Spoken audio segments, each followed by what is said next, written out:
However, the fear of the wholesalers is that private and control labels are the end of the three-tier system.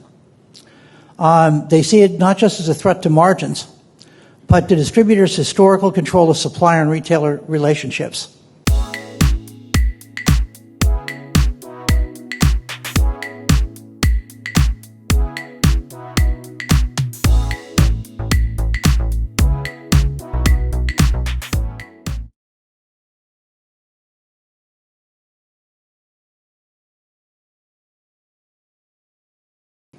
Now, ask yourself, where is this going? The U.S. national retail chain private and control label volume in the wine space alone is estimated as over 40% of the total market volume, and in some markets is approaching 50%. This is principally because of the very large off-premise chains. You just heard from the on-premise chains. The action is in off-premise.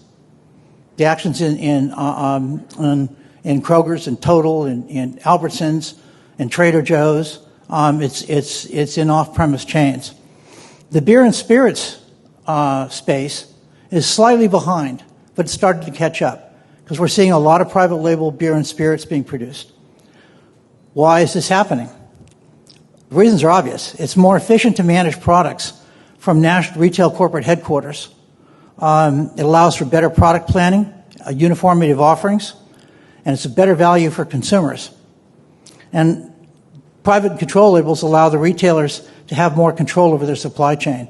I listened to the last presentation with a great deal of interest because that was on-premise and asking, are they selecting from a menu of products offered by suppliers? Are they telling a supplier what they want and having it produced to their specifications?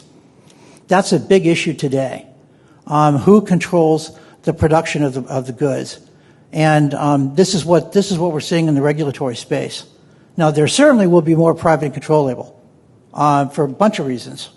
However, the fear of the wholesalers is that private and control labels are the end of the three-tier system.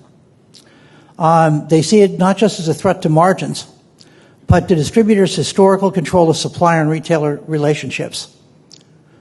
Under PLCL initiatives, the middleman no longer controls the communications at the chain headquarters level and realistically can't control the communication channels.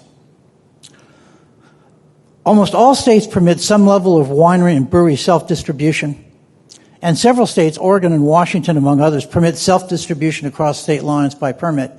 This allows the smaller producer to more effectively distribute their products in this channel around the wholesalers. Now, almost all the products that are self-distributed as private control label are truly small brands with no wholesaler support, but retail account relationships. And the on-premise and off-premise segments are two specifically different markets. Now, the wholesale tier right now is adjusting by putting more resources into product integrity, reporting, and account servicing. But it's expensive, and it adds to the product prices. As most of you know, the wholesalers are doing very well as a tier. They're the most profitable they've ever been. And many even have difficulty servicing and managing the brands that they have because the U.S. alcohol market is so large and so diverse, and the SKUs are proliferating across all the markets. The question of demand for service by the wholesalers is a big issue in off-premise. The expense of excessive account visits, promotional support, split books of business, and so forth have resulted in some accounts being terminated by the wholesaler, even in franchise states, as too much trouble to manage. This is the battle between the wholesale tier and the retail tier, principally off-premise.